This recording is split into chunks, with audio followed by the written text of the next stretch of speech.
नमस्कार दोस्तों, आप सभी का स्टडी फॉर यूपीएससी चैनल में स्वागत है। आज से हम लोग शुरू कर रहे हैं 72 बीपीएससी पीटी के लिए साइंस का प्रैक्टिस शुरू कर रहे हैं, जिसमें क्वेश्चंस की संख्या कोई 200-300 नहीं रखेंगे। क्वेश्चंस इसमें टोटल जो है वो 50 के करीब में होंगे या उससे कम ही होंगे।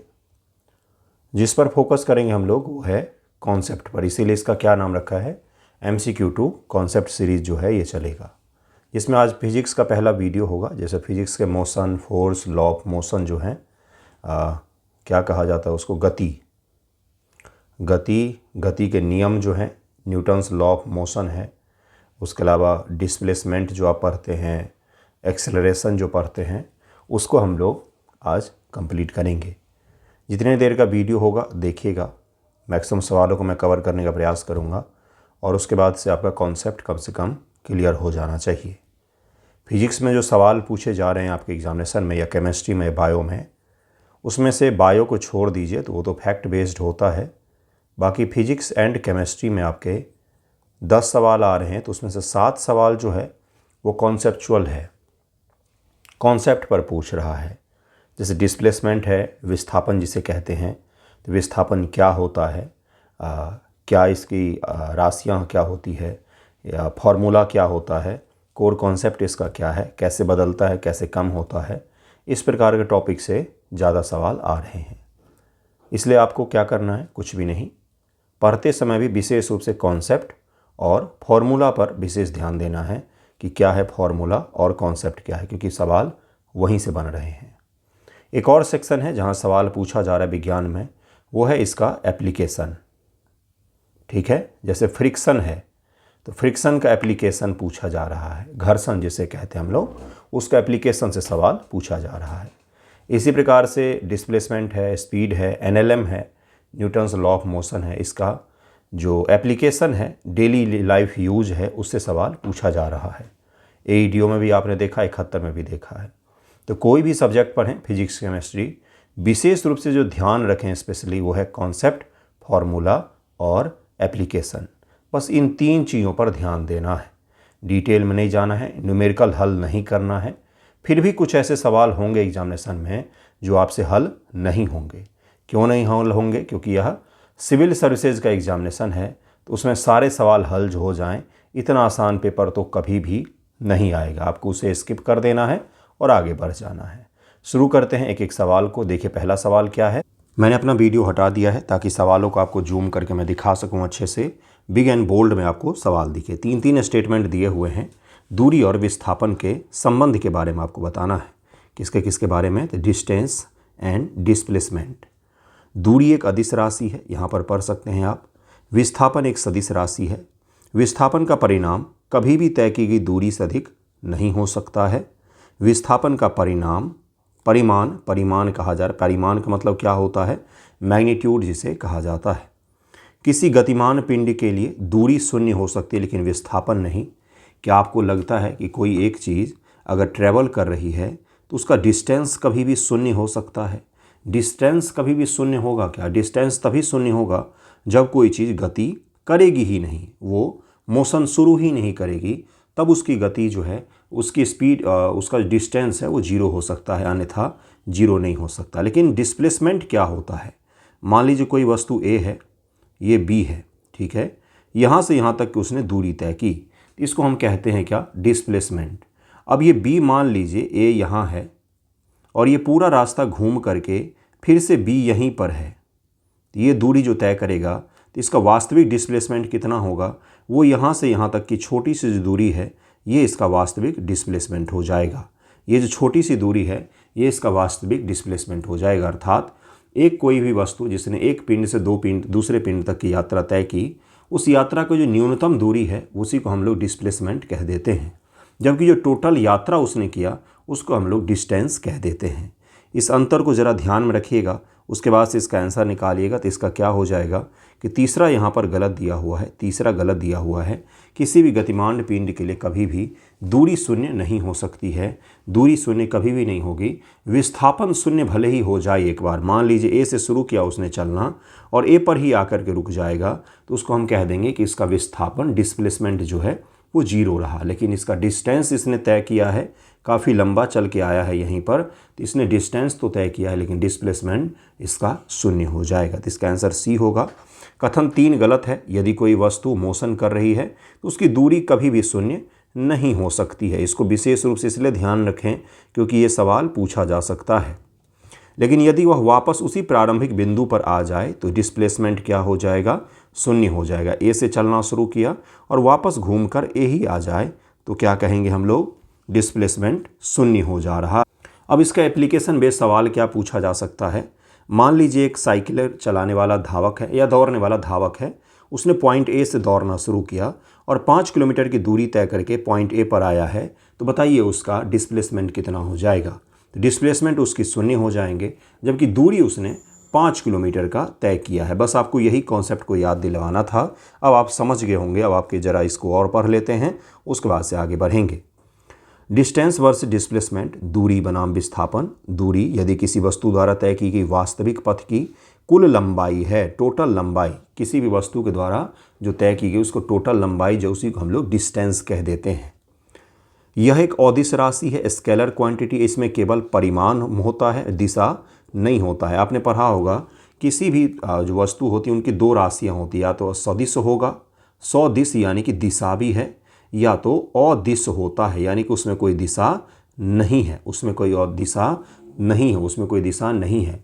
यानी कि डायरेक्शन, कि किस डायरेक्शन में वो कार्य किया गया है। जैसे दौड़ना है तो दौड़ना किस डायरेक्शन में हुआ है, दूरी है तो दूरी का कोई डायरेक्शन नहीं होता है, दूरी कोई बस होता है।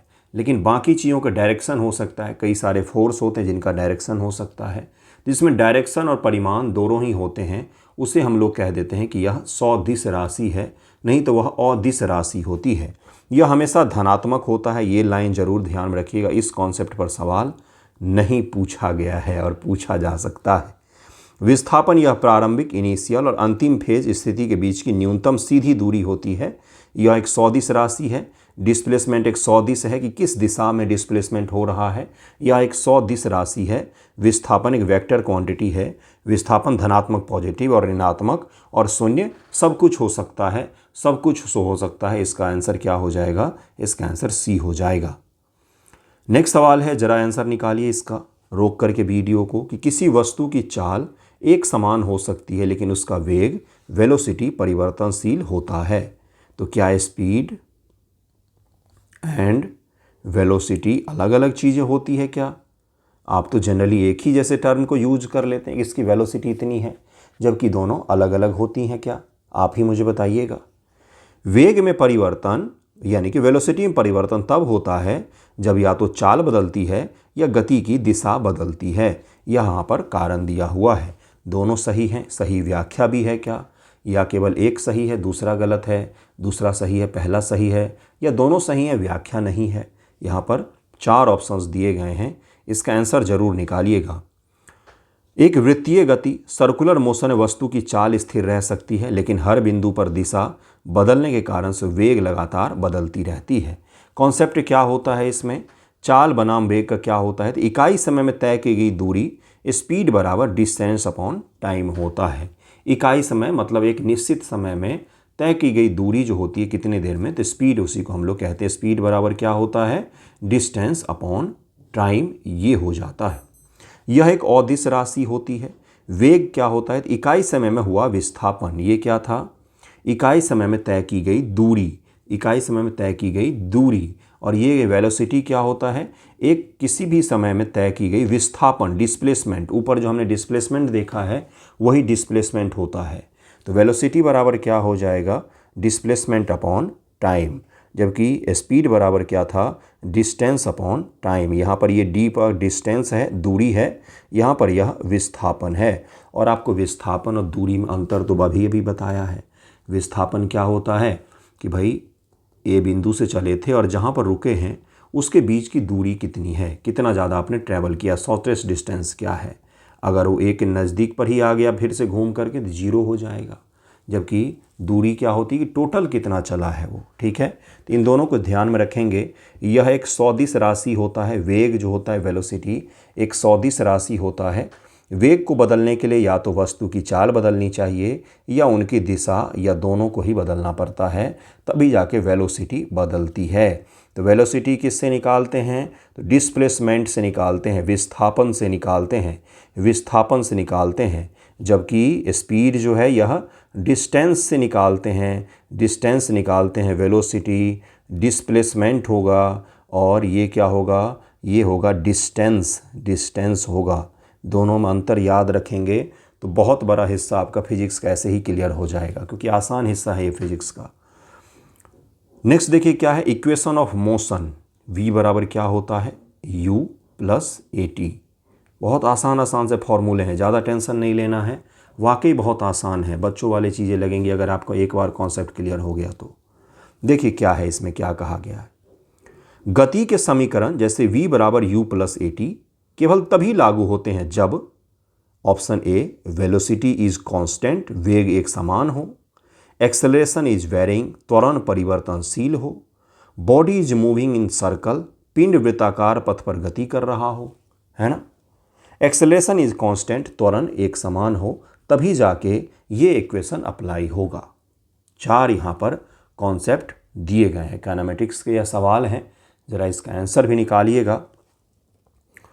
ये समीकरण जो है केवल तभी कार्य करते हैं जब त्वरण समय के साथ स्थिर रहे, अर्थात एक्सेलरेशन। एक्सेलरेशन क्या होता है? तो rate of change of velocity, rate of change of velocity. Velocity जिस दर से बदल रही है उसको हम लोग एक्सेलरेशन कह देते हैं।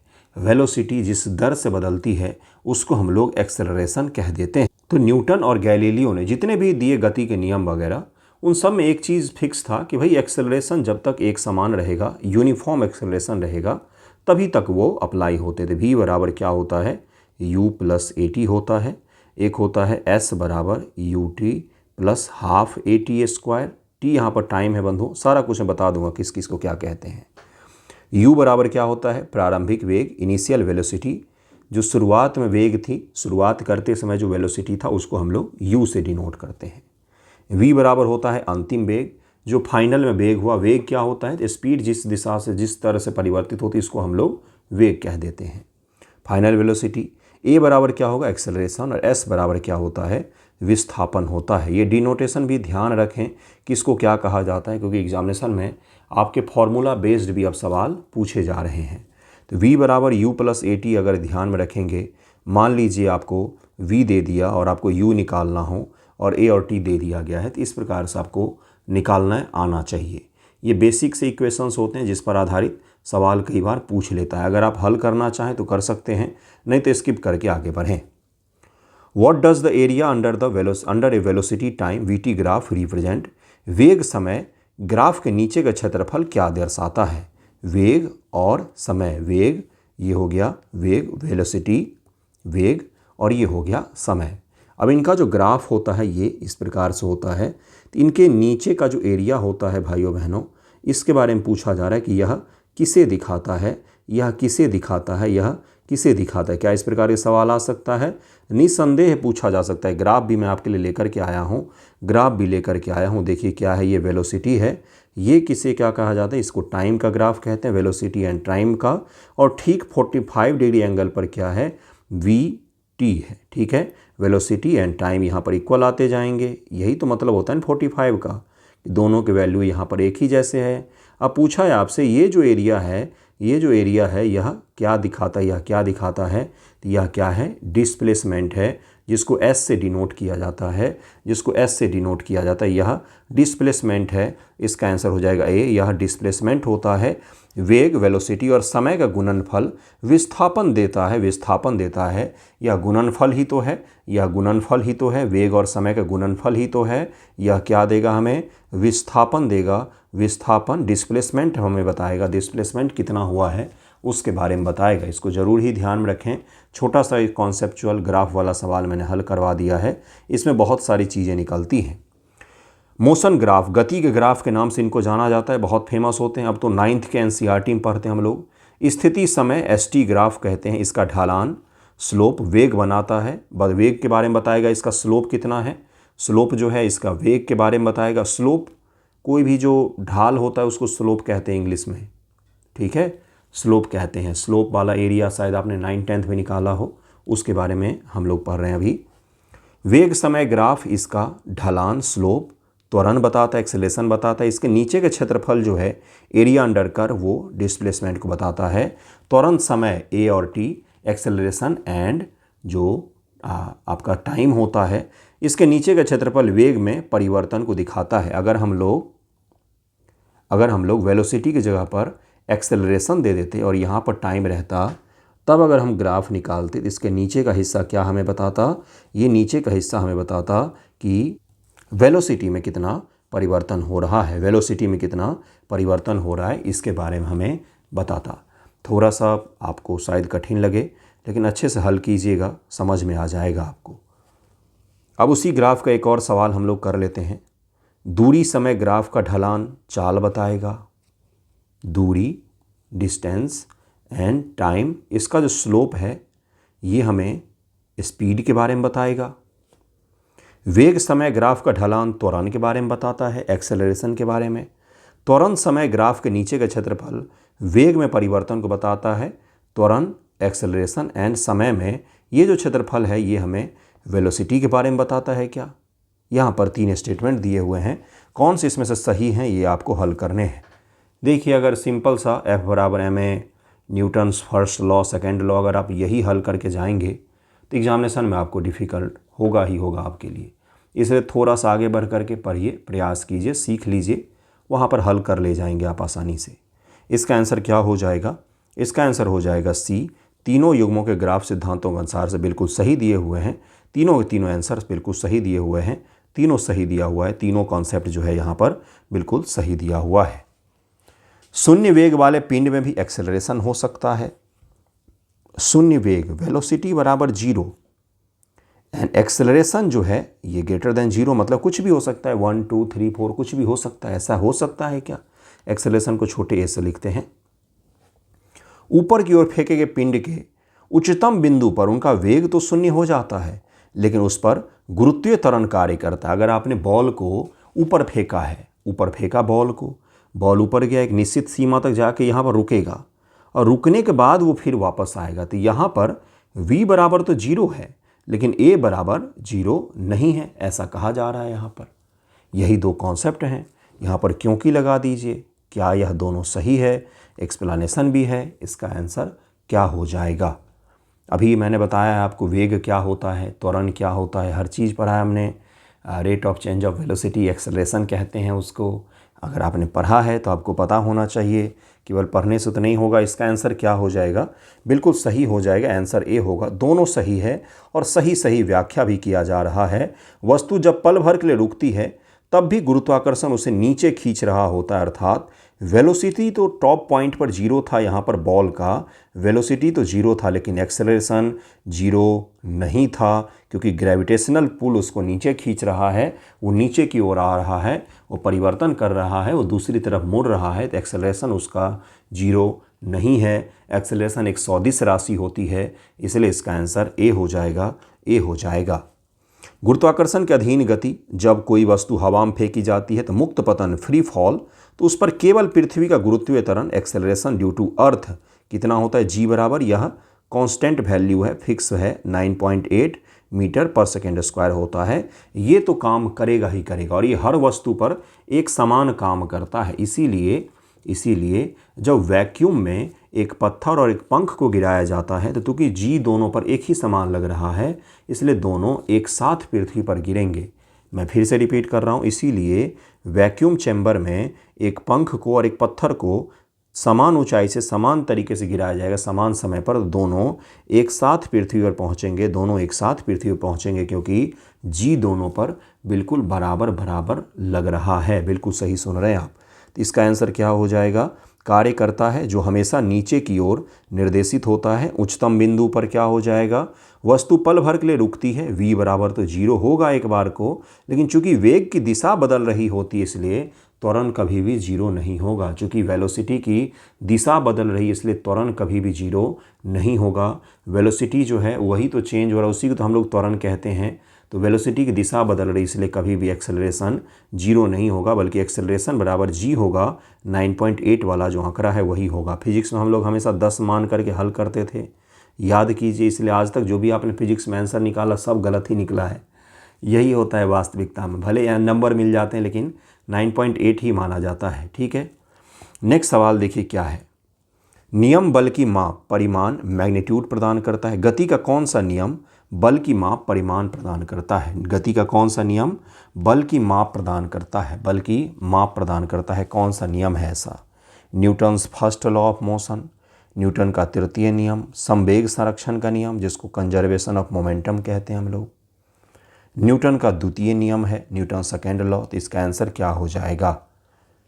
तो बल का परिमाण गणितीय सूत्र जो है force equal to mass into acceleration, F बराबर ma। ये कौन देता है? तो यह सेकेंड लॉ हमें देता है, न्यूटन का सेकेंड लॉ ही है, force equal to mass into acceleration. बल की परिभाषा जो है वो न्यूटन के सेकेंड लॉ से मिलता है। कोई वस्तु अपनी विराम रेस्ट या गति की अवस्था में तब तक रहती है जब तक उस पर बाहरी कोई असंतुलित बल ना लग जाए। उसी को हम लोग क्या कहते हैं? उसी को हम लोग कहते हैं कि बाहरी एक्सटर्नल फोर्स लगने के बाद ही उसमें कुछ परिवर्तन होगा, नहीं तो अपने वर्तमान जो स्थिति है उसकी वो बना करके रहना चाहेगा, उसको वो नहीं छोड़ना चाहता है।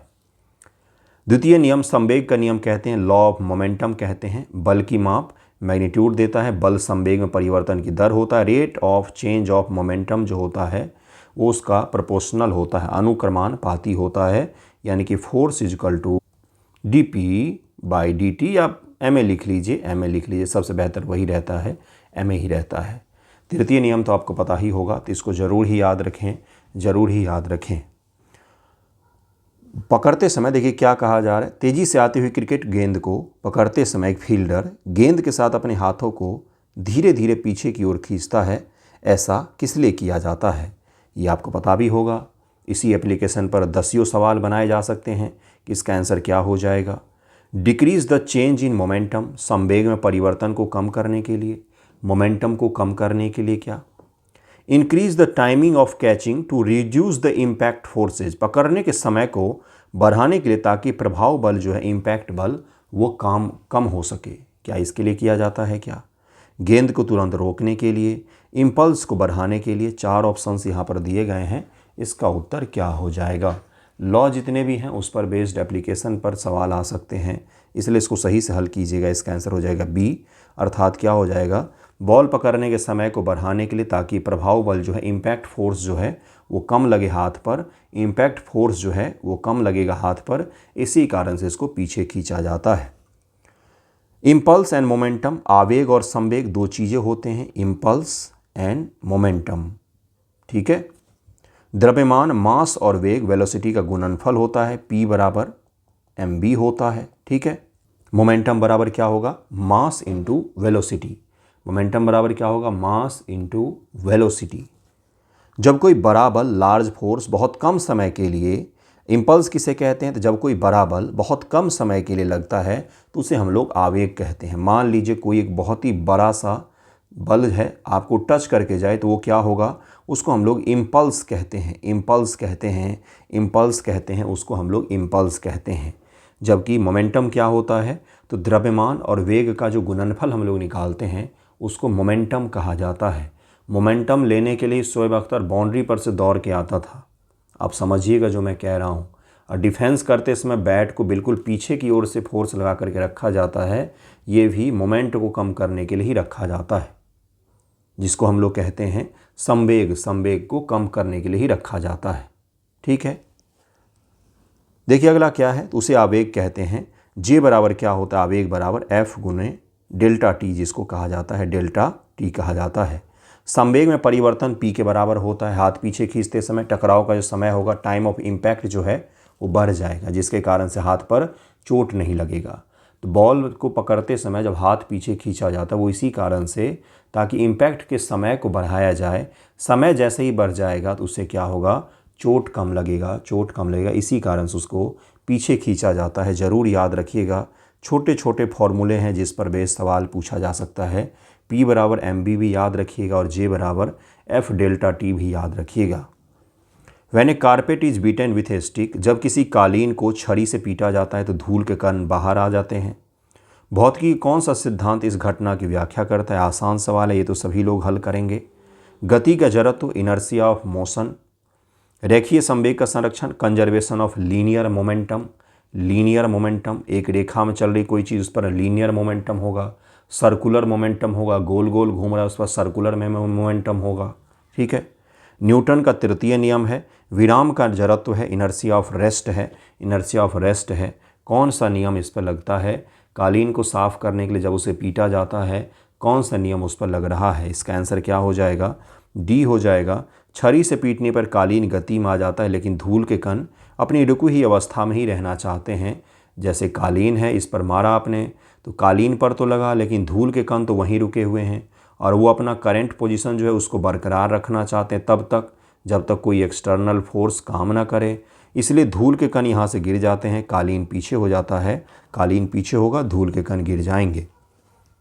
जड़त्व, इनर्शिया किसी वस्तु का वह गुण होता है जिसके कारण वो अपनी अवस्था को परिवर्तन नहीं करना चाहता है। अगर कोई चीज़ रेस्ट में है तो तब तक रेस्ट में रहना चाहेगा जब तक कोई एक्सटर्नल फोर्स उस पर बाहर से नहीं लगता। इसी को क्या कहा जाता है? इनर्शिया का नियम कहा जाता है। क्या है देखिए, विरोध करती है। द्रव्यमान मास जड़त्व की माप होती है। विराम का जड़त्व क्या होता है? इनर्शिया ऑफ रेस्ट क्या होता है? तो रुकी हुई वस्तु रुकी रहना चाहती है। गति का जड़त्व क्या होता है? चलती हुई वस्तु चलती रहना चाहती है। अगर कोई वस्तु चल रही तो चलती ही रहना चाहेगी। दिशा का जड़त्व क्या होता है? वस्तु अपनी दिशा नहीं बदलना चाहती है, इसको दिशा का जड़त्व कहते हैं। ये सारे नियम एक आदमी के दिए हुए थे, न्यूटन्स का दिया हुआ था। ये सारे नियम उसी के दिए हुए थे, इसको ज़रूर याद रखिएगा। इसका अलग अलग जो मैंने आपको बताया, inertia of direction, inertia of motion, inertia of rest. रुका हुआ है तो रुका ही रहेगा, चल रहा है तो चल ही रहेगा। एक दिशा में चल रहा है तो दिशा भी परिवर्तित नहीं करेगा। हर चीज़ के लिए हमें एक्सटर्नल फोर्स लगाना पड़ता है, एक्सटर्नल फोर्स लगाना पड़ता है, तब जाके वो परिवर्तन करता है। तो इसको ज़रूर याद रखें। चलती बस में एक यात्री बस के अचानक रुकने पर आगे की ओर गिर जाता है, इसे किसके द्वारा समझाया जा सकता है? यात्री में बस रुक गया है तो यात्री क्या होगा? आगे की तरफ झुक जाएगा, गिर जाएगा और बाहर भी गिर जाएगा। अगर कभी कभी ऐसा होता है मोड़ पर रुक गया तो, है ना। इसको गति का नियम गति का जड़त्व कहेंगे या न्यूटन का तीसरा नियम कहेंगे, दिशा का जड़त्व कहेंगे, संवेग संरक्षण कहेंगे। इसको हम किसके द्वारा समझा सकते हैं? इसको हम किसके द्वारा समझा सकते हैं? आंसर ज़रूर निकालिएगा, केवल कथा मत सुनिएगा, रिवाइज भी कर लीजिएगा। ये पीडीएफ कहाँ पर मिलेगा? तो पीडीएफ ग्रुप में ही मिलेगा, वहाँ पर मैं दे देता हूँ, वहाँ से आप इसे ले सकते हैं और वहाँ से पढ़ सकते हैं, रिवाइज कर सकते हैं। शरीर का निचला हिस्सा बस के साथ रुक जाता है, लेकिन शरीर का ऊपरी हिस्सा गति के जड़त्व, इनर्शिया ऑफ मोशन के कारण से आगे बढ़ता रहता है। तो इसका आंसर क्या हो जाएगा? इसका आंसर ए हो जाएगा। इनर्शिया ऑफ मोशन, गति का जड़त्व जो है इसके कारण से वो गति में ही रहना चाहता है, क्योंकि गाड़ी तो रुक गई है लेकिन शरीर तो नहीं रुका है। तो वो क्या होगा? नीचे का पोर्शन रुक गया, ऊपर का पोर्शन आगे बढ़ जाता है, आगे झुक जाता है। इसी कारण से ऐसा होता है, इसी कारण से होता है। इसको हम लोग गति का जड़त्व कहते हैं। फिजिक्स में थोड़ा सा एडवांस जाएंगे तो स्यूडो फोर्स एक पढ़ाया जाता है, समटाइम वो भी अप्लाई हो जाता है। नेक्स्ट टॉपिक पर आइए। It is difficult to walk on completely smooth ice. पूर्णतः चिकनी बर्फ पर चलना मुश्किल होता है। बिल्कुल बहुत मुश्किल होता है, बहुत मुश्किल होता है भाई, क्योंकि चिकनी बर्फ पर घर्षण बहुत अधिक होता है। इसके कारण से क्या? फ्रिक्शन जो है वो ज़्यादा होता है, इसके कारण से चलना मुश्किल होता है। क्या वहाँ बताइए, इसका आंसर क्या होगा? सभी ने निकाल लिया होगा। बर्फ पर चलना मुश्किल है क्योंकि घर्षण बहुत कम है, नगण्य है। जो फ्रिक्शन है अप्रॉक्स जीरो होता है, अप्रॉक्स जीरो होता है। 100% जीरो फ्रिक्शन तो एग्जिस्ट नहीं करता है नेचर में, अप्रॉक्स जीरो होता है। इसी कारण से वो क्या होता है कि चलना मुश्किल हो जाता है। जैसे अब इसी की जगह पर तैलीय सतह डाल देगा, अब इसी की जगह पर टाइल्स पर पानी गिरा दीजिए, उस पर चलना मुमकिन आसान नहीं होगा। चिकनी सतह कर दीजिए, खुरदुरी सतह कर दीजिए तो उस पर चलना आसान हो जाएगा। तो ये सब चीज़ें एक ही कॉन्सेप्ट पर हैं। फ्रिक्शन, फ्रिक्शन जहाँ पर बहुत ज़्यादा हो जाएगा वहाँ पर चल नहीं पाएंगे, और फ्रिक्शन जहाँ पर बहुत कम हो जाएगा वहाँ पर भी नहीं चल पाएंगे। फ्रिक्शन एक बैलेंस रहना चाहिए ताकि एक लिमिटेड फोर्स में हम आगे बढ़ सकें, लिमिटेड फोर्स में हम आगे बढ़ सकें। कोई भी दो सतह है वो फ्रिक्शन क्रिएट करेगा ही। पानी के द्वारा भी फ्रिक्शन क्रिएट होता है, हवा के द्वारा भी फ्रिक्शन क्रिएट होता है। इसलिए जब एस्ट्रोनॉट्स जो हैं अंतरिक्ष स्टेशन से वापस आते हैं तो उनका जो क्रू कैप्सूल होता है उसमें आग लग जाती है फ्रिक्शन के कारण से, क्योंकि हवा का घर्षण बहुत ही तेज होता है। ठीक है, तो इसका आंसर क्या हो जाएगा? इसका आंसर बी हो जाएगा। अगर ये सीरीज़ पसंद आए तो कृपया मुझे बताइएगा कमेंट करके, तभी तो आगे कोई कंटिन्यू करेगा ना। फ्रिक्शन दो संपर्क सतह कॉन्टैक्ट सरफेस के बीच लगने वाला बल है जो उनकी सापेक्ष गति रिलेटिव मोशन का विरोध करता है। दो कॉन्टैक्ट सतह, दो कॉन्टैक्ट जहाँ भी होगा, यहाँ पर तो दो फिजिकल चीज़ हैं जो आपको दिख रहा है। मान लीजिए एयर है और एयर में आप उड़ रहे हैं, तो आपकी और एयर के बीच में भी फ्रिक्शन होगा। ठीक है, मैं आपको यही समझाने का प्रयास कर रहा था। चलने के लिए हमें ज़मीन को पीछे धकेलना पड़ता है, जिसकी प्रतिक्रिया रिएक्शन के फलस्वरूप हम आगे बढ़ते हैं। और अगर फ्रिक्शन नहीं होगा तो फिर क्या होगा? चलना मुश्किल हो जाएगा, आप दांत के बल गिरेंगे और दांत आगे के टूट सकते हैं। चिकनी सतह पर यह बल पर्याप्त नहीं होता है, इसी कारण से इस तरह की चीज़ें होती हैं। नेक्स्ट सवाल देखिए क्या है? Static friction is always less than kinetic friction. Hindi में भी देख लेते हैं भाइयों बहनों, अंग्रेजी वाले भी कुछ होंगे। स्थैतिक घर्षण, रुका हुआ चीज़ पर जो फ्रिक्शन लगता है, ये एडीओ का कॉन्सेप्ट है, वहीं से सवाल पूछा है। हमेशा गतिज घर्षण से कम होता है। रुके हुए चीज़ पर जो फ्रिक्शन लग रहा है वो चलते हुए फ्रिक्शन से कम होता है कि ज़्यादा होता है? अगर रुके हुए चीज़ पर चलते हुए से कम फ्रिक्शन लगता तो रुका हुआ होता ही नहीं वो, है ना। देखिए क्या है अगला, सीमांत घर्षण लिमिटिंग फ्रिक्शन स्थैतिक घर्षण का अधिकतम मान होता है। घर्षण एक असंरक्षित बल है, नॉन कंजर्वेटिव फोर्स है। घर्षण एक असंरक्षित बल है, नॉन कंजर्वेटिव फोर्स है। जो हम रेगुलर फोर्स देखते हैं, मैग्नेटिक फोर्स, ग्रेविटेशनल फोर्स, अलग अलग फोर्स, क्या फ्रिक्शन उस तरह का फोर्स नहीं है, ये यहाँ पर कहा जा रहा है। पारंपरिक जो फोर्स होते हैं उस तरह का फोर्स नहीं है। कौन सा कथन सही है? यहाँ पर आंसर जरूर निकालिएगा। इसका आंसर क्या हो जाएगा? डी हो जाएगा। पहला गलत है, दूसरा तीसरा बिल्कुल सही दिया हुआ है। स्थैतिक घर्षण जो होता है ना, किसी रुके हुए चीज़ पर जो फ्रिक्शन लगता है ना, स्टैटिक फ्रिक्शन जो होता है ना, ये हमेशा काइनेटिक फ्रिक्शन, काइनेटिक का मतलब एक ही होता है, कोई भी चीज़ चल रहा है उसी में काइनेटिक हम लोग शब्द जोड़ देते हैं।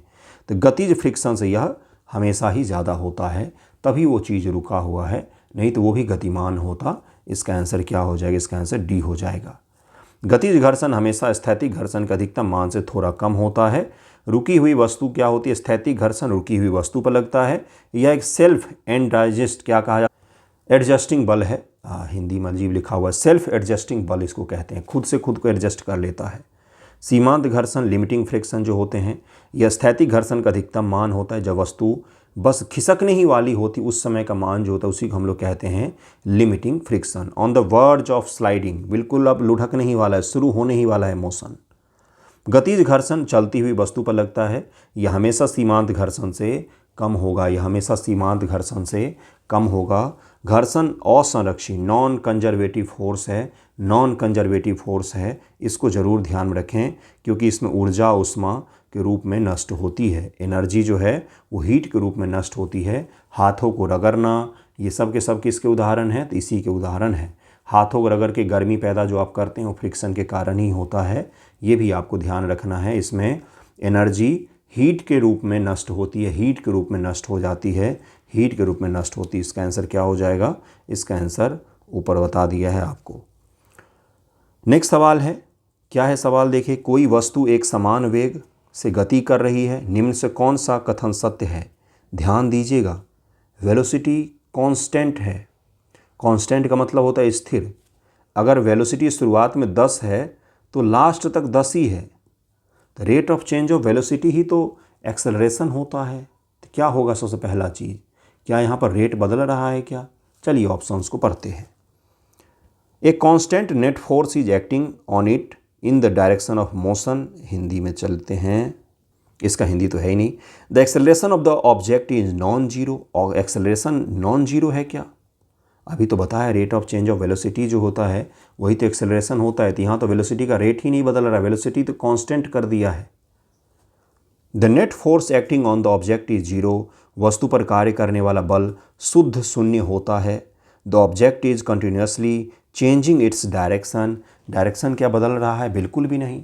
डायरेक्शन बदलता तो एक्सेलरेशन कैसे जीरो हो सकता था, वेलोसिटी कांस्टेंट कैसे होता, है ना। तो इसका आंसर क्या हो जाएगा, इसका आंसर हो जाएगा सी, द नेट फोर्स, वस्तु पर कार्य करने वाला शुद्ध बल जो होगा वो शून्य होगा। वेग एक समान होने के कारण से त्वरण जो है वो जीरो है। न्यूटन के दूसरे नियम force equal to mass into acceleration से अगर हम लोग फोर्स बराबर m इंटू जीरो कर देंगे तो फोर्स बराबर क्या हो जाएगा, जीरो हो जाएगा। यानी कि वस्तु पर जो बल लग रहा है वो शून्य हो जाएगा, क्योंकि वेलोसिटी उसकी एक समान है, इसलिए उस पर फोर्स जो लग रहा है वो शून्य हो जाएगा। नेट फोर्स जो है वो जीरो हो जाएगा। ठीक है, इसको ज़रूर याद रखेंगे आप लोग। एक कॉन्सेप्चुअल बहुत ही शानदार सवाल था।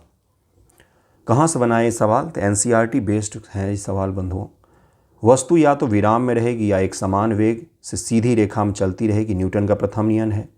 असंतुलित बल, unbalanced force by net force not equal to zero, वस्तु के वेग, वेलोसिटी या दिशा में परिवर्तन होगा तभी त्वरण उत्पन्न होगा, नहीं तो त्वरण उत्पन्न नहीं होता है। तो इसका आंसर क्या हो जाएगा, इसका आंसर सी हो जाएगा। एक अगर आपको फॉर्मूला याद रहता तो आप आसानी से कर ले जाते। कॉन्सेप्ट क्या था कि वेलोसिटी जो है वो स्थिर है, कांस्टेंट है।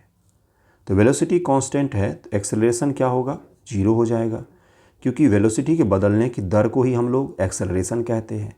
अब अगर एक्सेलरेशन जीरो हो गया तो फोर्स क्या हो जाएगा, जीरो हो जाएगा, है ना, फोर्स जीरो हो जाएगा। यही तो सवाल पूछा गया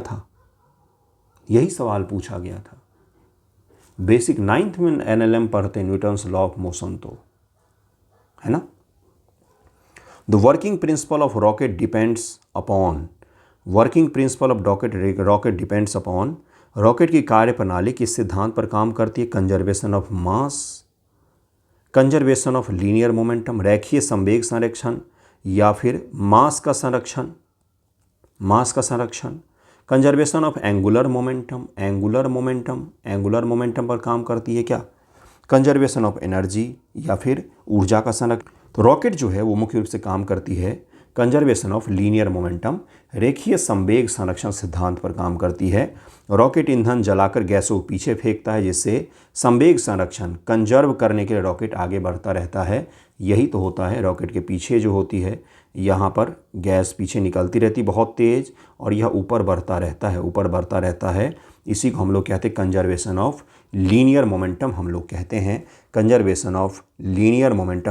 हैं रैखिक संवेग संरक्षण कहते हैं। यदि किसी निकाय सिस्टम पर कोई बाहरी असंतुलित बल कार्य न कर रहा हो, इसलिए रॉकेट को संतुलित करना सबसे बड़ा चैलेंज होता है। रॉकेट पर कोई बाहरी असंतुलित बल काम नहीं कर रहा हो तो उस निकाय का कुल संवेग संरक्षित हो रहता है, उस निकाय का जो टोटल मोमेंटम है, संवेग है, वो संरक्षित रहेगा।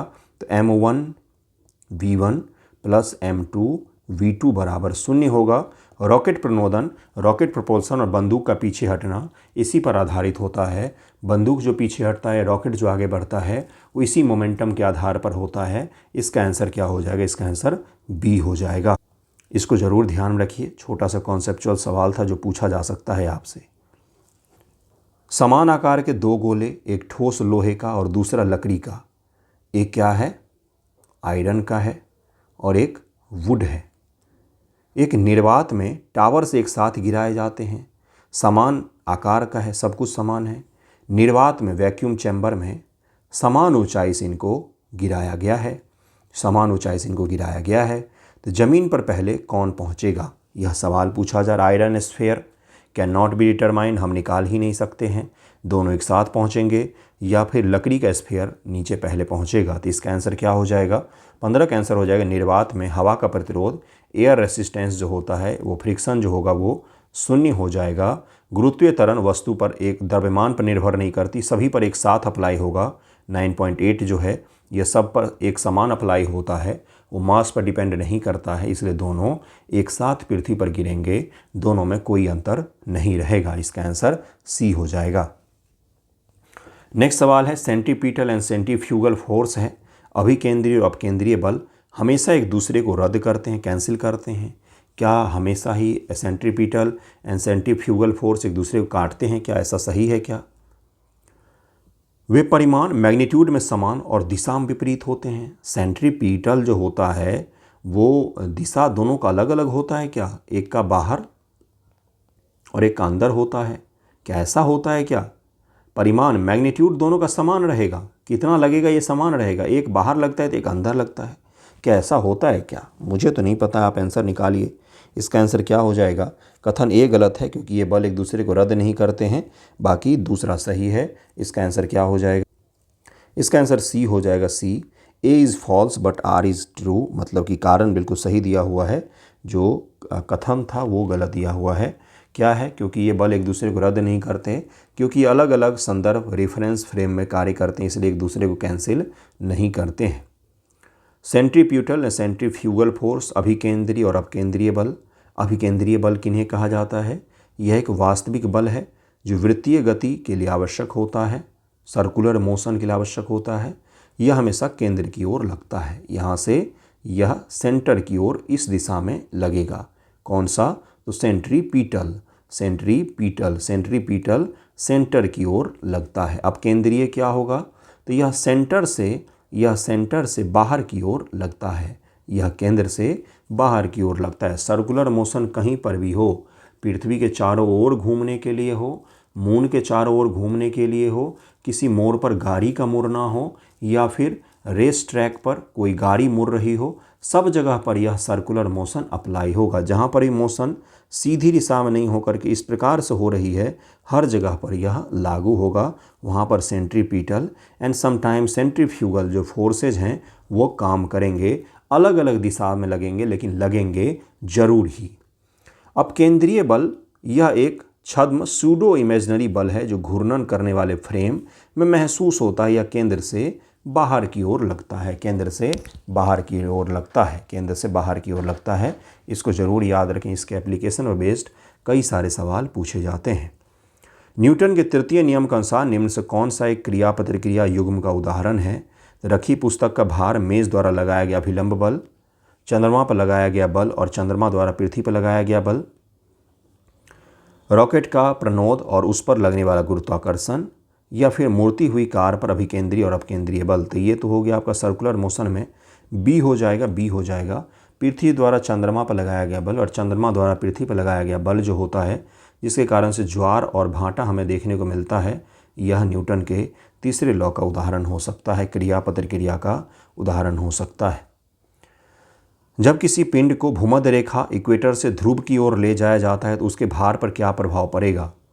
ये पृथ्वी है, यहाँ पर कोई सामान रखा गया था, अब इसको उठा करके हम पोल पर ले गए हैं, तो उसके मास में क्या प्रभाव पड़ेगा, उसके भार में क्या प्रभाव पड़ेगा, ये सवाल आपसे पूछा जा रहा है। इसको हल कीजिए। जब किसी पिंड को भूमध्य रेखा से ध्रुवों की ओर ले जाया जाता है तो उसके भार पर क्या प्रभाव पड़ेगा, भार पर क्या प्रभाव पड़ेगा, बढ़ता है, घटता है, समान रहता है, शून्य हो जाता है। 18 का आंसर क्या हो जाएगा? इंक्रीज, बढ़ता है। अगर आपका वजन अभी घर पे ज़्यादा लग रहा है तो आप कृपया स्वीडन शिफ्ट हो जाइए, वहाँ पर वजन आपका अपने आप ही थोड़ा सा कम हो जाएगा, 1-आध केजी तो कम हो ही जाएगा। तो पृथ्वी पूर्णतः गोल नहीं, इसलिए ध्रुवों पर गुरुत्वीय मान का भूमध्य रेखा की तुलना में अधिक होता है। ध्रुवों पर भार W = mg बढ़ जाता है। ध्रुवों पर जब जाएंगे, पृथ्वी चूँकि गोल नहीं है, कंप्लीट सर्कल नहीं है, पृथ्वी कैसी है? एक सेकेंड, ये हो गया सर्कल, तो ऐसी नहीं है। पृथ्वी कैसी है? तो हल्की सी चपटी हुई है, हल्की सी चपटी हुई है। तो पेट चूँकि पृथ्वी का फूला हुआ है, तो पेट के पास यहाँ पर क्या होता है? जी कम होता है, जी कम होता है। यहाँ पर जी ज़्यादा होता है, यहाँ पर जी ज़्यादा होता है, इसलिए वेट आपका बढ़ जाएगा, वेट आपका बढ़ जाएगा। यानी कि ऊपर की तरफ अगर आप जाते हैं स्वीडन, तो आपका वेट बढ़ेगा ना कि कम होगा। तो अगर आपको वेट कम लग रहा है तो आप स्वीडन चले जाइए, या फिर बिल्कुल ही नॉर्थ पोल पर, साउथ पोल पर भी जा सकते हैं, या फिर अगर आपको वज़न ज़्यादा लग रहा है तो भी आप यात्रा कर सकते हैं चंद्रमा इत्यादि की। ध्रुवों पर जी का मान अधिकतम होता है, इसलिए वस्तु का भार यहाँ भी अधिकतम होगा। भूमध्य रेखा पर जी का मान न्यूनतम होता है, इसलिए वस्तु का भार यहाँ सबसे कम होगा। पृथ्वी केंद्र पर जी = 0 होता था, यहाँ भार 0 हो जाता है। अब यहीं पर एक कॉन्सेप्ट और भी है आपके लिए। हमेशा कोशिश किया जाता है कि सैटेलाइट लॉन्च पैड इत्यादि जो हैं वो विषुवत के करीब बनाए जाएं। जैसे भारत में भी दक्षिण के हिस्से में है, बिल्कुल समीप में है विषुवत के।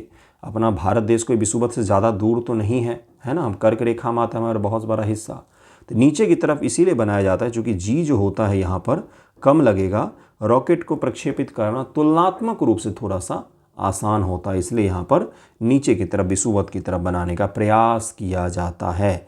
आई रिपीट, प्रयास किया जाता है। और अगर विषुवत नहीं है तब तो कहीं भी बना सकते हैं, फ्यूल ज़्यादा खपत होगा।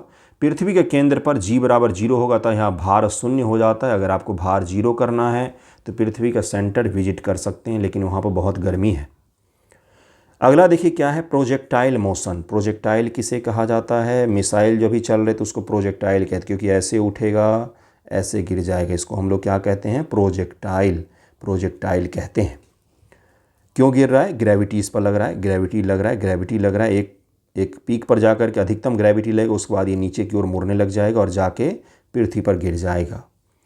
प्रक्षेप्य गति में निम्नलिखित में से कौन सी राशि पूरी उड़ान के दौरान स्थिर रहती है? कौन सी एक चीज़ है जो स्थिर रहती है, ये आपसे पूछा जा रहा है।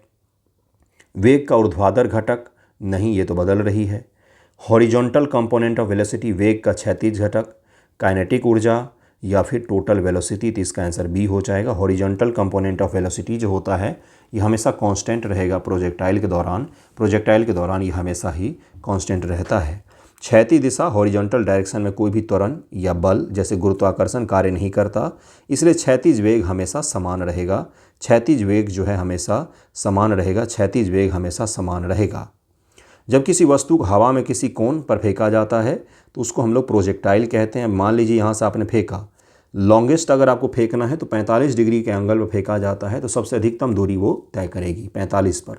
उससे कम फेंका है तो न्यूनतम दूरी होगी, उससे ज़्यादा फेंकेंगे तो भी वो नज़दीक ही गिरेगा आपके। तो यही होता है प्रोजेक्टाइल, इसी को कहते हैं। तो गुरुत्वाकर्षण के प्रभाव में एक परवलयकाल पैराबोलिक पथ, पैराबोला जिसको कहते हैं हम लोग, पैराबोला तो आपने पढ़ा होगा, इस प्रकार के पथ को फॉलो करती है। इस गति को दो स्वतंत्र घटक इंडिपेंडेंट कंपोनेंट में बांटा जाता है। पहला होता है हॉरिजेंटल कंपोनेंट, जिसको हम लोग क्या कहते हैं? क्षैतिज घटक। वायु प्रतिरोध को नगण्य मान करके एयर रेसिस्टेंस हम लोग यहाँ पर 0 मान रहे हैं, एयर फ्रिक्शन 0 मान रहे हैं। यह घटक पूरे पथ में कांस्टेंट रहता है क्योंकि क्षैतिज दिशा में ए बराबर 0 होता है। ऊर्ध्वाधर में क्या होता है? यह गुरुत्वाकर्षण के कारण लगातार बढ़ता है। ऊपर जाते समय बढ़ेगा, नीचे आते समय, ऊपर जाते समय घटता है, नीचे आते समय बढ़ता है, इसलिए ये भी चेंज होता रहता है। तो इन दोनों को ध्यान में रखेंगे, प्रोजेक्टाइल को भी ध्यान रखेंगे। और आज का आखिरी सवाल है, किसी वस्तु को किसी कोण एंगल पर प्रक्षेपित किया जाना चाहिए। किस कोण एंगल पर प्रक्षेपित किया जाना चाहिए ताकि वह अधिकतम क्षैतिज दूरी तय करे? तो अभी मैंने बताया, इसके लिए 45 डिग्री होता है। अगर हम किसी चीज़ को 45 डिग्री पर प्रोजेक्टाइल के लिए फेंकें तो अधिकतम दूरी वो तय करेगा, अधिकतम दूरी वो तय करेगा। आर बराबर क्या होता है? u² sin 2θ, इस प्रकार से बाई जी होता है। तो इतना आपको निकालना नहीं है, ये सब आपके काम का नहीं है, इसको हमेशा इग्नोर कीजिए, इतना फॉर्मूला नहीं पढ़ना है, बस इस कॉन्सेप्ट को याद रखना है। एक और सवाल कर ही लेते हैं, क्या है? कांस्टेंट स्पीड के साथ वृत्ताकार पथ में गति करने वाला पिंड किसका उदाहरण होता है?